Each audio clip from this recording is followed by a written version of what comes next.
श्री स्वामी समर्थ. उद्या आहे वैशाख अमावस्या. या दिवशी आईनं आपल्या मुलांवरून एक वस्तू ओवाळून टाकायची आहे. प्रत्येक आईला वाटत असतं आपलं मूल हे हुशार व्हावं, अभ्यासात त्याचा प्रगती व्हावी, त्याचप्रमाणे ते आनंदी राहावं. त्याचबरोबर काही नजरदोष असेल, काही बाधा असतील, मुलं चिडचिड्या असेल तर ते कमी व्हावं. त्यासाठी उद्या आळणी भात मुलावरून 7 वेळा आईने ओवाळून तो पक्ष्यांना खाऊ घालायचा आहे. मग तुम्ही खिडकीत ठेवा, गच्चीवर ठेवला तरी काहीच हरकत नाही. आईनेच हा उपाय करायचा आहे. त्याचबरोबर वडिलांनी केला तरी देखील चालणार आहे. तसेच तुम्ही हे उपाय करताना तुमचं मूल हे तुमच्या जवळ असायला हवं.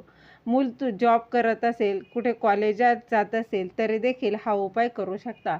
फक्त मुलाचं लग्न झालेलं नाही पाहिजे, तरच हा उपाय